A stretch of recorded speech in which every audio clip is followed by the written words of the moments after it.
하나님의 말씀은 구약성경 에스겔서 37장 1절부터 14절 말씀입니다. 구약성경 에스겔서 37장 1절부터 14절 말씀 교독하도록 하겠습니다. 여호와께서 권능으로 내게 임재하시고 그의 영으로 나를 데리고 가서 골짜기 가운데 두셨는데 거기 뼈가 가득하더라.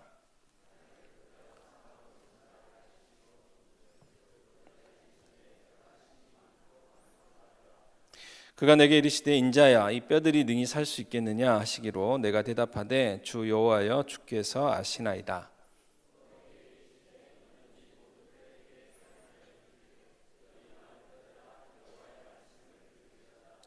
주 여호와께서 이 뼈들에게 이같이 말씀하시기를 내가 생기를 너희에게 들어가게 하리니 너희가 살아나리라.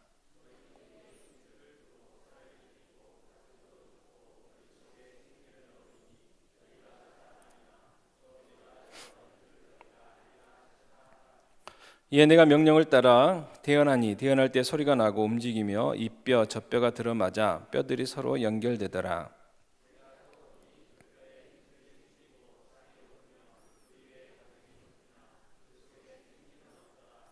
또 내게 이르시되 인자야 너는 생기를 향하여 대언하라. 생기에게 대언하여 이르기를 주 여호와께서 이같이 말씀하시기를 생기야 사방에서부터 와서 이 죽음을 당한 자에게 불어서 살아나게 하라 하셨다 하라.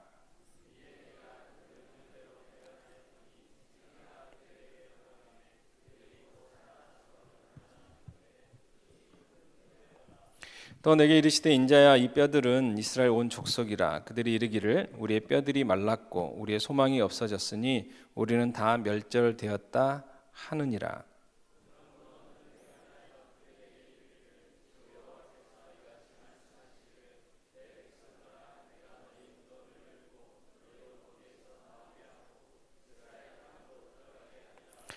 내 백성들아 내가 너희 무덤을 열고 너희로 거기에서 나오게 한즉 너희는 내가 여호와인 줄을 알리라. 내가 또 내 영을 너희 속에 두어 너희가 살아나게 하고 내가 또 너희를 너희 고국 땅에 두리니 나 여호와가 이 일을 말하고 이룬 줄을 너희가 알리라.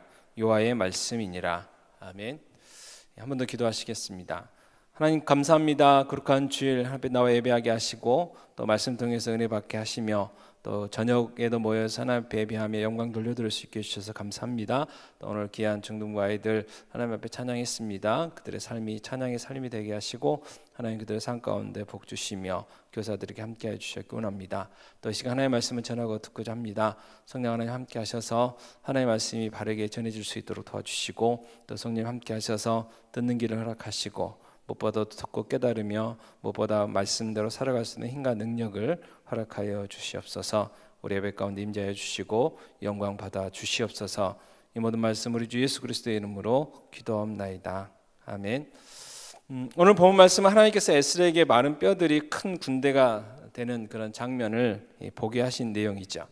먼저 에스겔이 살았던 시대적 배경을 살펴보면 그렇습니다. 저희가 11기 하를 이제 매일 성경을 통해서 묵상하면서 여러분들 조금 유심히 살펴보셨으면 이 선지자들이 어느 시대에 살았는지 좀 이렇게 연관이 되고 연관이 되면 조금 더 선지서들을 이해하는 데 많이 도움들이 되셨을 텐데요.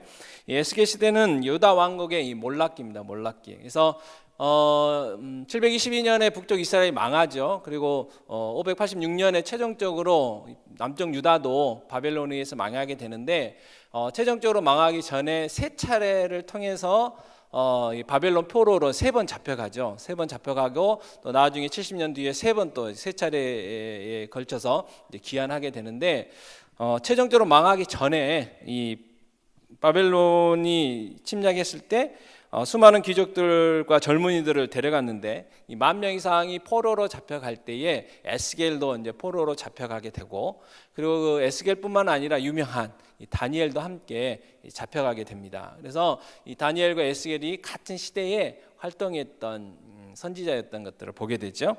에스겔에는 다니엘에는 에스겔의 이름이 나오진 않지만 이 에스겔서에서는 다니엘의 이름이 나옵니다. 그래서 그 당시 많은 포로들에게 많이 알려져 있고, 어떻게 보면 어렸을 때 잡혀가가지고 잘 훈련되어져서 나라의 그 요직을 차지했기 때문에 어떻게 보면 세상적으로도 또 신앙적으로도 성공한 케이스였기 때문에 많은 이스라엘 백성들, 유다 백성들에게 본이 되어지고 선망의 대상이 됐겠죠. 에스겔서 14장 14절 말씀에 이렇게 기록되어 있습니다. 비록 노아, 다니엘, 욥 이 세 사람이 거기에 있을지라도 그들은 자기의 공의로 자기의 생명만 건지리라. 나 주 여호와의 말이니라 라고 하면서 인용이 되죠. 그만큼 다니엘이 유명했다는 거고요. 그리고 다니엘과 에스겔이 같은 시대에 사역했다는 것을 말씀을 드립니다. 에스겔이 포로로 잡혀갈 때 대략 20세 정도였다고 생각을 합니다. 그래서 에스겔은 이 포로로 잡혀가서 무슨 생각을 했을까요? 수많은 번민과 이 고민 속에서 살았겠죠. 정말 하나님이 살아계신가? 정말 하나님이 자기 백성들을 선민으로 택하셨고, 그리고 홍해의 사건들, 열지양의 사건들, 광야의 만나의 사건들, 그 수많은 사건들, 그리고 약속의 땅을 약속하셔가지고 가나안 땅에 들어가서 그 차지하게 한 그 모든 사건들, 그리고 다윗 왕 때에 그 누렸던 그런 부귀 영화, 솔로몬 때에 누렸던 그 부귀 영화, 그 모든 것들을 봤을 때 정말 하나님이 살아계시냐? 지금 포로가 됐잖아요. 포로가 정말 우리 이스라엘 백성을 사랑하실까? 내가 우리 백성들이 고난 당하는 그런 모습들을 알고 계실까? 왜 알고 계시다면 이 고통을 그냥 방관하고 계실까? 과연 나에게 미래는 있을까? 우리 민족의 미래는 있을까? 이 상황에서 나는 그럼 뭘 해야 될까? 수많은 고민과 번민 속에서 에스겔이 살았겠죠. 또 에스겔은 제사장 가문의 후예였습니다. 그래서 이 전쟁의 포로로 잡혀가지 않고 유다가 망하지 않았다면 이 제사장 가문이었기 때문에 그도 때가 되면 제사장이 되어서 하나님이 허락하신 그 거룩한 직분을 잘 수행을 했었겠죠. 그런데 지금은 이 포로로 잡혀와 있습니다. 그래서 미래가 없는, 어떻게 보면 한숨만 짓고 있는 이제 그런 모습으로 살았던 것이죠. 그때 하나님께서 에스겔을 찾아오시죠. 그리고 환상을 보여주십니다. 그리고 절망할 수밖에 없는 그 포로였던 그 에스겔에게 하나님께서 그 환상 속에서 하나님의 뜻을 밝히 보여주시고 비전을 보여주시고, 그래서 에스겔로 하여금 새 힘을 얻게 해주시는 것이죠. 마찬가지로 우리도 절망 가운데 살아갈 수 있습니다. 긴 한숨과 한탄 가운데 살아갈 수가 있습니다. 세상에서 들려오는 소리들은 어려운 소리들만 들려오죠. 역대 최악의 소리들이, 최악의 경제 지표들, 그리고 최악의 어떤 청년들의 실업들, 그리고 40대 분들, 저를 포함한 40대 분들, 청년 때 IMF가 터졌습니다. 그래서 그때도 직장 잡기 힘들었고요. 또 지금도 경제가 어렵다 가지고 많이 잘리게 되고 하는 이제 부분들. 그래서 이제 그 40대들이 좀 주목받고 있는데, 어쨌든 절망의 소리들만 이제 들려지죠. 그래서 뉴스를 키면 좋은 소식보다는 안 좋은 소식들만이 들려지는 것이 우리의 현실의 모습인데, 이렇게 아무리 어려운 상황 속에서도 하나님을 바라보고 하나님의 말씀을 통해서 우리는 꿈과 희망을 찾을 수가 있다는 것입니다. 테레사 수녀를 우리가 잘 아시는데요. 테레사 수녀는 이 유고슬라비아 마게도니아 공화국 수도인 이 스코페에서 태어났던 사람입니다. 그래서 알바니아인의 어떤 평범한 집에서 태어난 분이에요. 그래서 이분이 나중에 수녀로 이제 서원을 하게 되죠. 그래서 이 로레토 수녀원의 수녀로서 살아가게 되는데, 그때만 해도 별로 주목받지 못하고 세상도 알지도 못하고 아무도 주목하지 않았던 여인이었습니다. 그런데 어느 날 기도하는 중에 하나님이 주신 마음이 있었어요. 이 극빈자들을 사랑하는 마음을 받게 되십니다. 그래서 그 비전을 품게 되고, 그래서 인도로 가게 되죠. 인도 수도인 캘커타에 가게 되죠. 가서 이 세인트 메리 고등학교도 섬기고, 그리고 나중에 사랑의 선교회라는 것을 설립하게 됩니다. 그래서 이 선교를 통해서 빈민들, 그리고 고아들, 나병 환자들, 그리고 이제 이 죽음만을 기다리는 그런 사람들을 섬기게 되죠.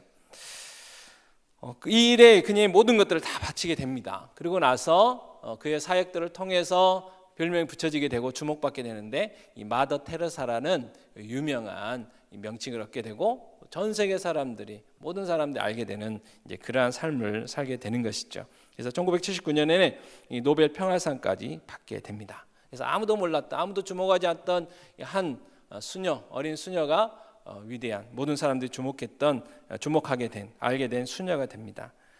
이 모든 것이 바로 하나님이 주신 꿈, 하나님 주시는 어떤 비전, 하나님 주시는 그 마음을 받아서 그것을 순종하고 거기에 열심히 했더니 이러한 삶을 살게 됐다는 것이죠. 에스겔도 절망과 낙심 속에 있었지만 하나님이 주시는 환상을 보고 난 다음에 그의 삶이 달라졌습니다. 그래서 절망의 자리에서 벌떡 일어나서 하나님께 맡겨진 사명, 하나님께 맡기신 일을 하는 사람으로 바뀌게 된 것이죠. 에스겔서 37장 1, 2절 말씀 오늘 말씀인데요. 여호와께서 권능으로 내게 임재하시고 그의 영으로 나를 데리고 가서 골짜기 가운데 두셨는데 거기 뼈가 가득하더라. 나를 그 뼈 사방으로 지나가게 하시기로 본즉 그 골짜기 지면에 뼈가 심이 많고 아주 말랐더라. 에스겔서에는 여러 개의 환상들이 나옵니다. 이제 오늘 37장도 그 중에 하나인데 하나님이 환상 중에 에스겔을 골짜기로 데려가셔요. 그리고 보게 하십니다. 뭐가 있냐? 이때 수많은 뼈들, 그것도 마른 뼈들, 묻히지 못한, 땅에 묻히지 못한, 그래서 햇빛을 오랫동안 받아가지고 허옇게 생긴 수많은 뼈들을 이제 보게 되죠. 뼈가 아주 말랐다는 것은 아주 오래됐다는 것이고 도무지 살 소망이 없다는 것이고 아무런 희망도 없다는 것을 상징적으로 보여주죠. 그러면서 이 뼈들이 뭘 상징하는가도 알려주시죠. 에스겔서 37장 11절에 이렇게 말씀하십니다. 또 내게 이르시되 인자야 이 뼈들을 이스라엘 온 족속이라 그들이 이르기를 우리의 뼈들이 말랐고 우리의 소망이 없어졌으니 우리는 다 멸절되었다 하느니라 라고 이야기를 합니다. 그래서 하나님이 보여주신 그 골짜기에 있는 뼈들이 이스라엘 백성들, 유대 민족들이다 라고 말씀을 하시죠. 그래서 아무런 소망 없는 이스라엘 백성들의 그 상태를 상징적으로 보여주신 것입니다. 이스라엘은 하나님께 범죄한 것 때문에 포로 생활을 하고 있었죠. 70년 동안 포로 생활을 하게 돼 있습니다. 왜냐하면 그렇게 말씀하셨기 때문이죠. 그래서 꿈도 희망도 없이 살아가고 있었습니다. 그러나 하나님께서 이스라엘 백성들을 여전히 사랑하시죠. 하나님의 메시지는 그렇습니다. 너희들 회개하고 돌아와. 그러나 너희들 범죄했기 때문에 70년 동안 포로 생활을 하게 될 거야. 그래도 나는 너희들을 사랑한다. 그게 하나님의 메시지였죠. 그래서 에스겔을 또 이렇게 부르시고 계십니다. 그래서 에스겔을 통해서 이스라엘 백성들에게 소망을 주시고자 하시는 것이죠.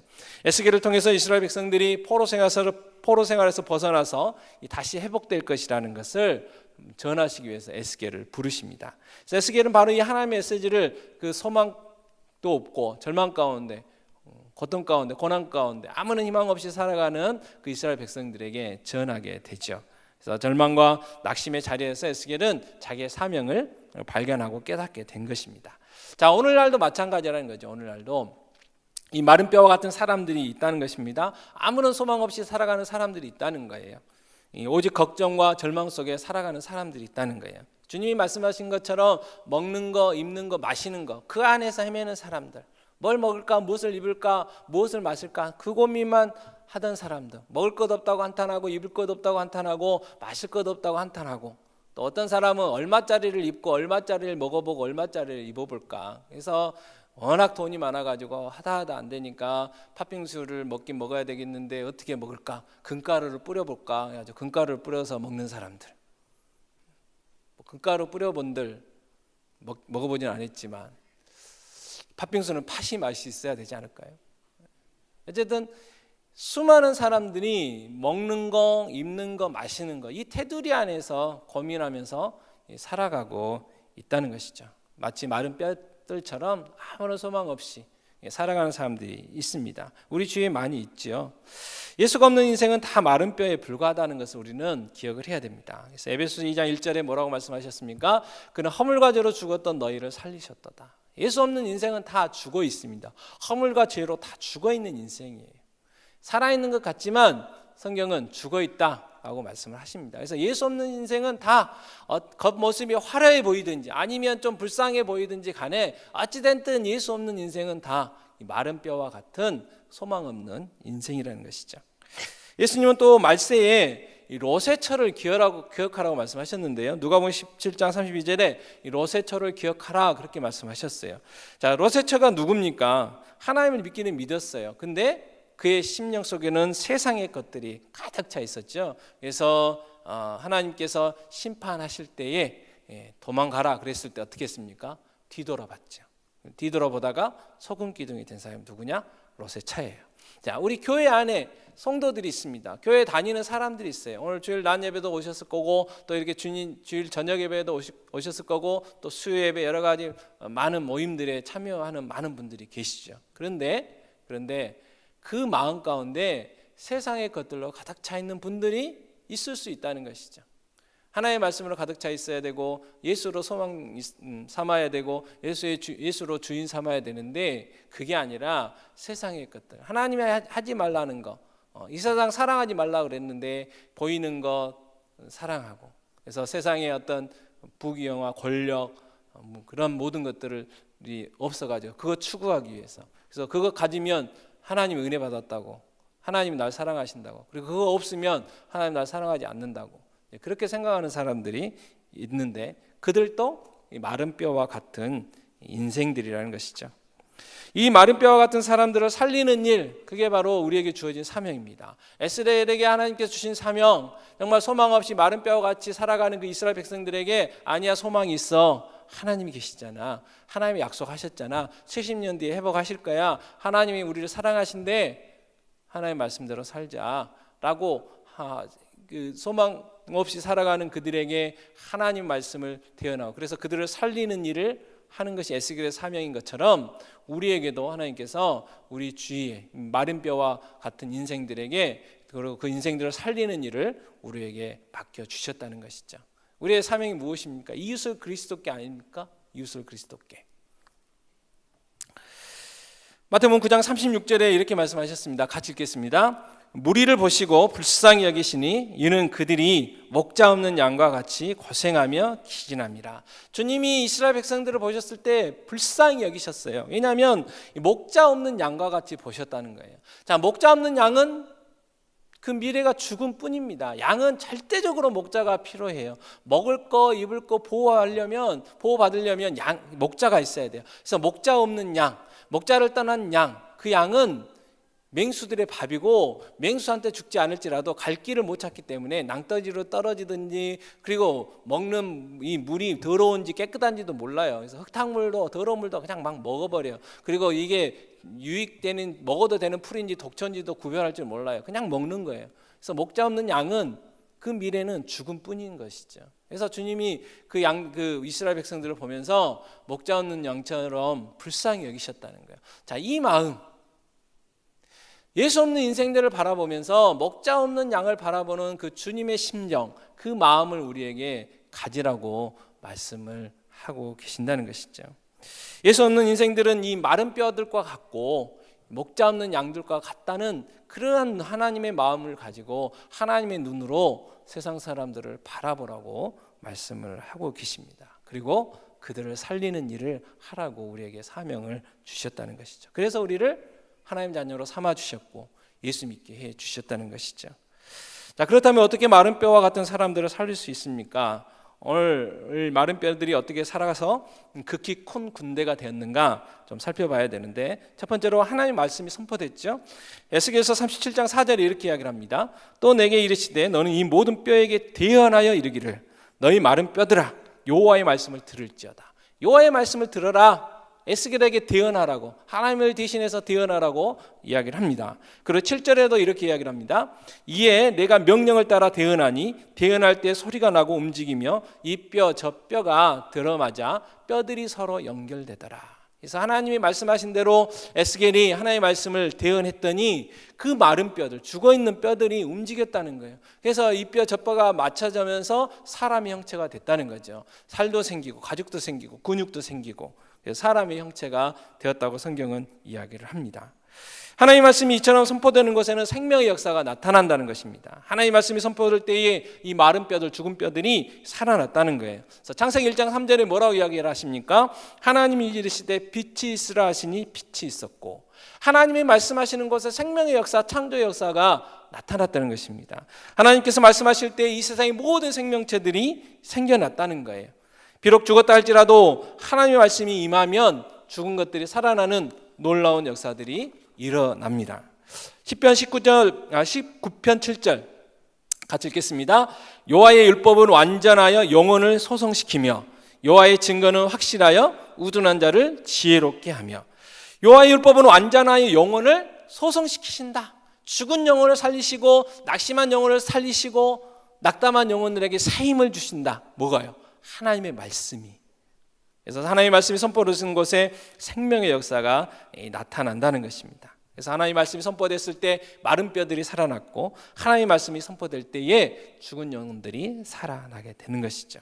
수많은 사람들이 죽은 뼈들, 이 죽은 해골처럼 흑암과 공허와 혼돈 속에서 살고 있는 거예요. 인생의 목적을 모릅니다.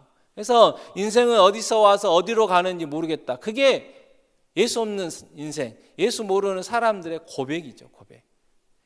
오래됐지만 세대 차이가 날 수 있겠지만 예수 없는 인생이 이야기하는 게 뭐예요? 쓰다가 마는 편지래. 쓰다가 마는 편지.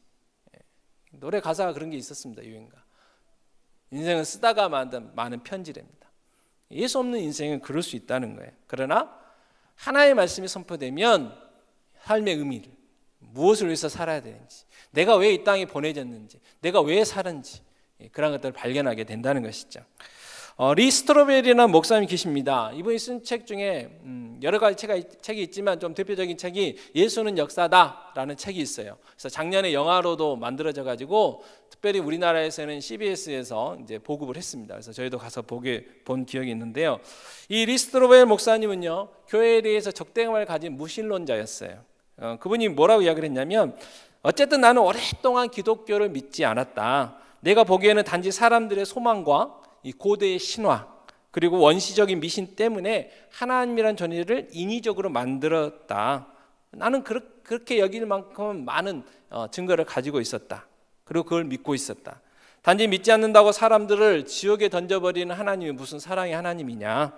어떻게 자연의 법칙을 벗어난 기적 같은 것들이 일어날 수 있냐. 그래서 자기는 하나님을 믿지 않았다는 거예요. 그런데 자기 아내가 먼저 예수님을 믿게 됩니다.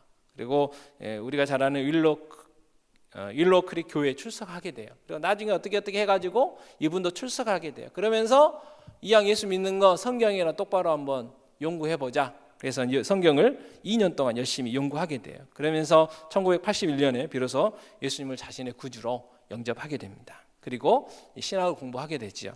목회자의 길을 걷게 되고요, 교수의 길을 걷게 됩니다. 이 무신론자였던 리 스토벨이 어떻게 목사가 되었습니까? 그것은 그가 하나님의 말씀을 읽었기 때문에 그의 10년 가운데 하나님의 말씀이 선포되었고 그 10년 가운데 하나님의 말씀의 빛이 비추어졌기 때문에 그가 이 무신론자였던 그가 하나님의 사람, 하나님의 자녀가 될 수 있었다는 것이죠. 히브리서 4장 12절에 이렇게 말씀하셨습니다. 같이 읽겠습니다.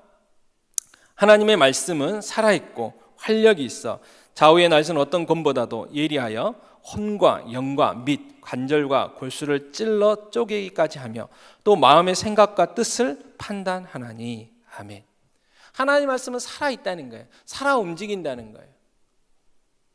김진호 목사님의 간증도 있죠. 김진호 목사님이 이제 빈민촌 일을 하다가 데모도 하고 하다 보니까 감옥에 가시게 됐어요. 그래서 감옥에 가면 안 가봤지만 할 일이 없답니다.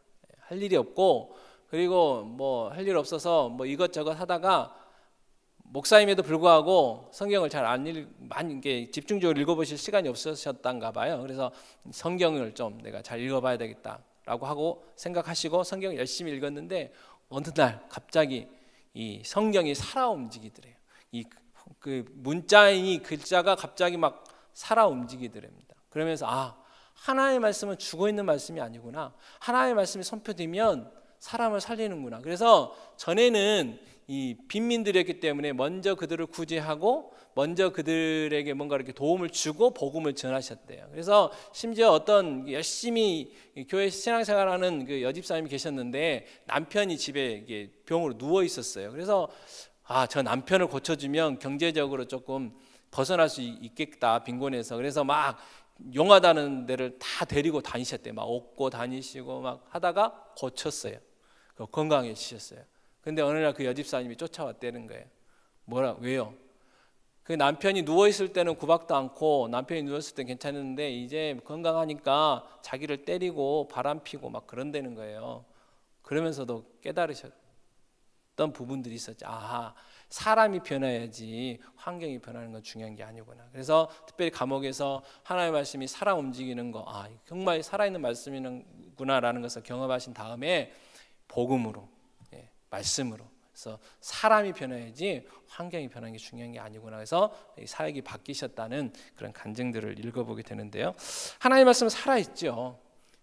얼마나 살아있습니까? 혼과 영과 및 관절과 골수. 관절 골수는 이 몸이잖아요. 우리 몸. 이 몸까지 찔러 쪼개진다는 거예요.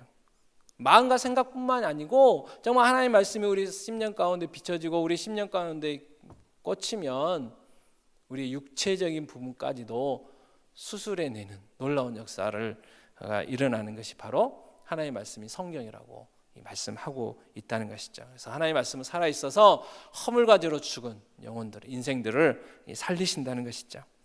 하나님의 말씀이 선포될 때 마른 뼈가 살아났습니다. 그러므로 우리도 죽은 영혼들에게, 죽어있는 영혼들에게 하나님의 말씀을 선포해야 돼요. 이 마른 뼈 인생들에게 하나님의 말씀을 우리는 전해야 됩니다. 하나님의 말씀을 선포할 때 담대하게 전할 필요가 있죠. 사도행전 26장 29절 말씀인데요. 이 바울이 이르되 말이 적으나 많으나 당신뿐만 아니라 오늘 내 말을 듣는 모든 사람도 다 이렇게 결박된 것 외에는 나와 같이 되기를 하나님께 원하나이다 하니라. 사도 바울이 재판을 받게 되잖아요. 그래서 아그리빠 왕, 총독 베스도 같은 총독들에게 재판 받으면서 자기 나 죄가 없어요가 아니라 자기가 왜 이렇게 잡혀졌는지 예수 때문에. 그래서 예수 만난 이야기를 해요. 그래서 너도 예수 믿어라. 그랬더니 이 아그리빠 왕이 야 학문이 널 미치게 했구나 뭐 그런 이야기를 하게 되니까 내가 이렇게 죄수로 포박된 것 빼고는 나처럼 되기를 원한다. 강력하게 이야기한 거예요. 우리는 복음을 전할 때 이 사람은 이렇고 저 사람은 저렇고 많이 생각하게 되잖아요. 그러지 말고 예수 없는 인생은 똑같다는 거예요. 겉모습은 얼마나 화려할지는 모르지만 예수님이 말씀하신 것처럼 해칠한 무덤처럼 무덤이 아무리 화려해도 그 안에는 썩어가는 시체일 뿐이잖아요. 열어 제치면 냄새나는 것 뿐이거든요. 그래서 아무리 돈이 많고 아무리 돈이 없어도 예수 없는 인생은 똑같이 소망 없는 인생이라는 거 우리는 기억하고 그들에게 담대하게 예수 전해야 된다는 거예요. 내 환경, 내 뭐 그런 거 보지 말고 그냥 예수 전할 수가 있어야 된다는 것이죠. 또 디모데후서 4장 2절에는 뭐라고 얘기합니까? 너는 말씀을 전파하라. 때를 얻든지 못 얻든지 항상 힘쓰라. 그래서 우리는 자꾸 좋은 환경을 찾으려고 해요. 그래서 또 이제 명절 되면 친척들 만나셔야 되죠. 그때 드는 생각들이 뭡니까? 특별히 예수 안 믿는 친척들 만날 때 내가 좀 더 성공하고 내 자녀들이 더 잘 되면 내가 가서 나를 봐라 하면서 복음 전하려고 복음의 기회를 전포할 기회를 놓치고 계시지 않습니까? 그게 중요한 게 아니잖아요. 내가 만난 예수, 그냥 복음, 예수. 내가 살아있을 때 전해야 되지만 그분들 살아있을 때 전해야 되니까 언제 어떻게 될지 모르잖아요. 그래서 기회 있을 때 언제든지 말씀을 선포할 수 있는 그런 우리들의 모습이었으면 좋겠습니다. 그리고 한 가지 생각되는 것은 우리 너무 착해서 그런지 모르지만 내가 말씀을 딱 전하면 그 사람이 그 말씀을 받고 거듭나가지고 나 예수 믿겠다고 결단해야 되는 이제 그런 것까지 늘 생각하게 돼요. 근데 반대로 내가 복음을 전했는데 너나 잘 믿어라 그런 소리 들을까봐, 그리고 내가 열심히 전했어도 예수 안 믿을까봐, 그러면 내 믿음이 없는 건가? 그게 들통날까봐, 내 연약함이 들통날까봐 복음을 못 전하는 경우도 있어요. 그러나 열매를 맺게 하시는 분 오늘 난 예배 때도 여러분 들으셨지만 하나님이 하시는 일이에요. 우리가 해야 될 일은 전하는 일. 그게 우리가 할 일이죠. 그래서 에스겔은 마른 뼈에게 하나님의 말씀을 선포했습니다. 우리도 이 마른 뼈 같은 인생들에게 이 하나님의 말씀을 선포해야 돼요. 우리의 전도 대상장들에게 하나님의 말씀을 선포해야 됩니다. 그런데 한 가지 더 살펴봐야 될 것이 있죠. 에스겔서 37장 7절과 8절 말씀입니다. 함께 읽겠습니다. 이에 내가 명령을 따라 대언하니 대언할 때에 소리가 나고 움직이며 이 뼈 저 뼈가 들어맞아 뼈들이 서로 연결되더라. 내가 또 보니 그 뼈에 힘줄이 생기고 살이 오르며 그 위에 가죽이 덮이나 그 속에 생기는 없더라. 사람 형체는 갖췄어요. 근데 살아나지 못했어요. 그냥 죽어있는 상태였다는 이야기죠. 무슨 일이 그때 9절에 뭐라고 말씀하십니까? 9절 말씀. 또 내게 이르시되 인자야 너는 생기를 향하여 대언하라. 생기에게 대언하여 이르기를 주 여호와께서 이같이 말씀하시기를 생기야 사방에서부터 와서 이 죽음을 당한 자에게 불어서 살아나게 하라 하셨다 하라. 하나님 한 번 더 말씀하십니다. 생기야 불어라 들어와라 뭐 이런 말씀을 대신 대언하라고 말씀을 하셔요. 그래서 에스겔이 대언을 하게 되죠. 생기야 사방에서부터 와서 이 죽음을 당한 자에게 불어서 살아나게 하라. 하나의 말씀을 대언하게 됩니다. 그때 10절 말씀처럼 놀라운 일이 일어나게 되죠. 이에 내가 그 명령대로 대언하였더니 생기가 그들에게 들어가매 그들이 곧 살아나서 일어나 서는데 극히 큰 군대더라. 마른 뼈들, 죽어있는 그 마른 뼈들, 허옇게 깔려 있었던 그 수많은 뼈들이 큰 군대가 되었다고 성경은 이야기를 하고 계시는 것이죠. 에스겔이 하나님의 말씀대로 생기에게 대언했더니 놀라운 일이 일어났다는 거예요. 마른 뼈들이 드디어 큰 군대의 모습이 되었다는 것입니다. 마른 뼈를 큰 군대가 되게 완성하신 이 생기를 성령님이라고 이야기를 하시죠. 그래서 우리를 거듭나게 하는 것, 죽은 영혼을 결국 거듭나게 하는 것, 다시 살리시는 분은 성령 하나님이시라고 성경은 이야기를 합니다. 요한복음 3장 5절에 이렇게 말씀하셨습니다. 예수께서 대답하시되 진실로 진실로 내게 이르노니 사람이 물과 성령으로 나지 아니하면 하나님 나라에 들어갈 수 없느니라. 사람을 예수 믿게 하는 것은 성령님이 하시는 일이에요. 우리가 해야 할 일은 하나의 말씀을 선포하는 일, 내가 만난 예수를 선포하는 일, 예수가 우리 때문에 십자가에서 대신 죽으시고 3일 만에 부활하셨던 사실을 선포하는 일. 그것도 어려우면 교회로 모시고 오시면 되죠. 그죠?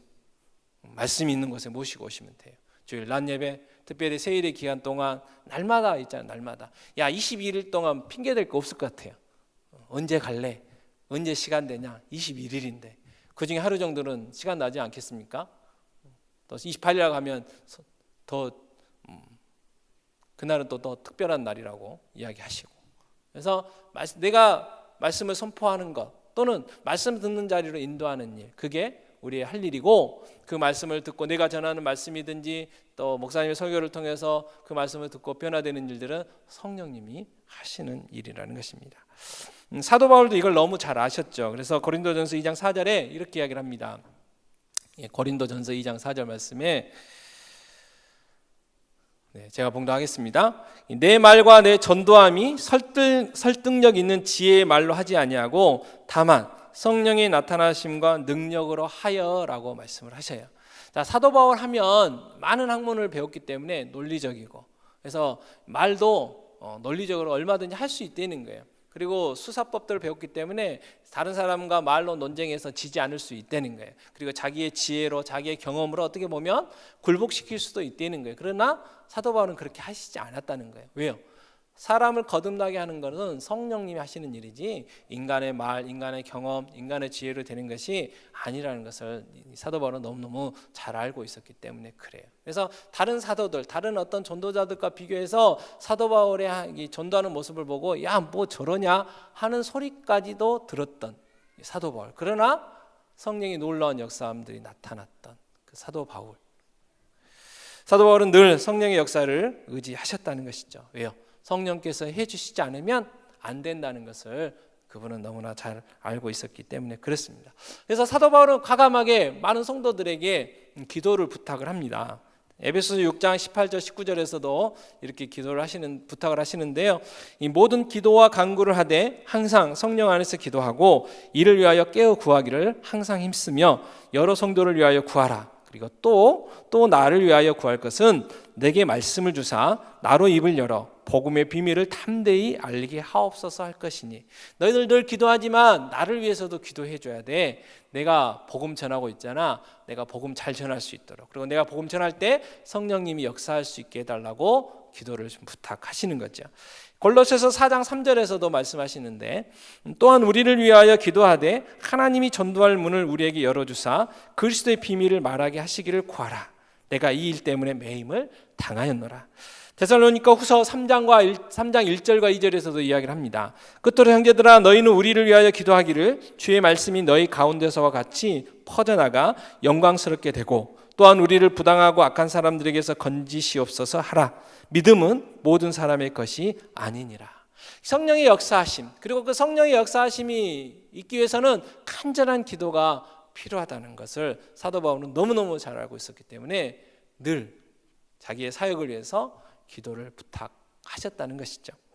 사도 바울뿐만 아니라 구약에서도 이사야 선지자도 이렇게 기도를 했습니다. 함께 봉독하겠습니다. 주 여호와께서 학자들의 혀를 내게 주사 나로 공고한 자를 말로 어떻게 도와줄 줄을 알게 하시고 아침마다 깨우치시되 나의 귀를 깨우치사 학자들 같이 알아듣게 하시도다. 아멘. 하나님의 말씀을 잘 전할 수 있도록, 듣는 사람이 잘 듣고 깨닫고 믿을 수 있도록 은사 주시고 지혜 주셔서 잘 전할 수 있게 해달라고 기도했다는 거예요. 이사야 선지자도 엘리트였잖아요. 그럼에도 불구하고 하나님의 도우심을 구했다는 것입니다. 그래서 우리도 전도하기 위해서는 반드시 필수가 기도입니다. 기도. 성령님의 역사하심을 구하는 기도. 그래서 그 영혼들을 위한 기도. 그래서 그 영혼들을 가리고 있는 악한 것들이 가리고 있는 것들을 다 걷어주셔서 정말 듣는 길을 주시고 받을 수 있는 믿음의 손을 주셔서 우리가 선포하는 말씀 또는 강단에서 선포되는 그 말씀을 듣고 깨닫고 거듭나서 우리가 똑같이 하나님의 자녀가 되어서 소망 가운데 그래서 죽어있는 마른 뼈가 아니라 큰 군대의 삶을 살게 해달라고 간절히 기도해야죠. 왜요? 성령님만이 죽은 영혼을 살릴 수 있기 때문에 그렇습니다. 어떻게 오늘 마른 뼈가 큰 군대가 되었습니까? 하나님의 말씀이 선포됐고요. 그리고 성령의 역사가 나타났습니다. 우리에게도 에슬과 같은 사명이 있습니다. 죽은 영혼을 살려야 합니다. 그래서 우리도 하나님의 말씀을 선포해야 되고요. 그리고 기도해야 됩니다. 그래서 우리가 실천할 수 있는 것은 먼저 전도 대상자를 작정하셔야 되겠죠. 누구에게 말씀을 선포해야 될지, 누구에게 성령의 역사가 일어나게 해달라고 기도해야 될지 그 대상자를 일단 먼저 정하는 게 첫 번째겠죠. 그리고 그들에게 전할 복음의 내용을 또 잘 정리할 필요가 있습니다. 언제 어디서나 아무 때나 복음을 전하려면 내가 그걸 잘 정리해야 되잖아요. 그래서 그 복음에 대한 내용들을 잘 정리해야 돼요. 그래서 특별히 이 로마서 오늘 9월 한 달 동안 묵상하실 텐데 이 로마서를 통해서 여러분 잘 정리하셔서 누구를 만나든지 간에 내가 만난 예수, 내가 믿는 예수, 내가 알고 있는 복음을 간결하게 잘 전할 수 있도록 잘 정리할 수 있는 시간들을 가지셨으면 좋겠어요. 그리고 기도해야죠. 기도해야 성령의 역사가 나타나고 기도해야 변화될 수 있기 때문에 내 힘으로 내 지혜로 내가 아무리 간결하게 내가 정말 누가 들어도 잘 이해할 수 있도록 정말 잘 전했다 할지라도 성령님이 역사하시지 않으면 거듭나지 않기 때문에 그렇습니다. 그런 후에 어떻게 해요? 담대하게 내가 나에게 맡겨주신 그 영혼들 만날 때마다 때를 가리지 않고 담대하게 환경 따지지 않고 담대하게 복음을 선포해야 되겠죠. 그리고 하나님이 어떻게 일하시고 하나님이 어떻게 역사하시는지 기대하는 마음으로 내가 복음 전하는 그들이 어떻게 변화될지 한번 기대하는 마음을 가지고 하나님 앞에 설 수 있는 그러한 모습들이 우리에게 있어야 될 줄로 압니다. 에스겔에게 소망 없는 이스라엘 백성들에게 이 소망의 메시지를 전했고 죽어 있는 그들을 살리는 일을 했던 것처럼 우리에게도 하나님께서 영혼 살리는 일을 맡겨 주셨습니다. 맡겨 주셨는데 그 사명 우리가 감당해야죠. 감당해야 됩니다. 그래서 하나님께서 허락하신 2018년 특별히 세일의 기도회와 새롭고 상길 축제 우리에게 허락하셨는데요. 여러분 우리 모두가 동참해야죠. 전도는 우리 모두의 사명이고 우리 모두가 해야 할 일이에요. 특별히 전의 보물로 인해서 많은 유익함이 있잖아요. 우리가 신앙생활 하다 보면 그냥 거저 얻는 것 같아요. 로마서에서 쭉 묵상한 거 보면 뭐냐면 유대인들이나 남을 판단하는 사람이 나오잖아요. 2장에서. 그래서 우리가 오랜 신앙생활 하다 보면 착각 속에 빠져 있어요. 그래도 성경에서 모든 사람이 죄인이라고 이야기하지만 그래도 옆에 있는 사람보다 내가 더 착하다는 착각. 그래도 나에게 0.0001%라도 하나님이 다른 사람도 안 택하고 나를 택했다는 것은 뭔가 있어서 그런 거 아닐까라는 착각 속에 살 수 있어요. 근데 복음을 전해보면 그게 아니고 전적인 하나님의 은혜라는 거, 그리고 아무나 믿을 수 있는 게 아니고 정말 하나님의 택한 백성만 믿을 수 있다는 그런 것들을 확인할 수 있고, 그러다 보면 하나님 나를 얼마나 사랑하시고 하나님 나를 하나님의 자녀 삼아주시고 예수 믿게 해준 사실 얼마나 감사한 줄을 알게 되잖아요. 그래서 내가 복음 전해서 그 듣는 사람이 예수 믿고 거듭나는 것도 중요하지만 복음 전해 보는 것 자체가 우리에게는 큰 유익함이 있습니다. 그래서 안 하니까 하자라고 또 이렇게 계기를 만들어서 같이 하는 거니까 이 구역별로 꼭 전도 대상자 작정하시고 또 기도하시고, 그래서 그들에게 함께 복음 증거하시고, 그래서 하나님이 어떻게 역사하는지를 기대하는 마음 가지고 10월 28일까지 열심히 또 살아가는, 하나님 맡겨진 사명 잘 감당해 가며 하루하루 하나님 은혜 가운데 살아갈 수 있는 저희들의 삶이 되었으면 합니다. 기도하시겠습니다. 하나님 감사합니다.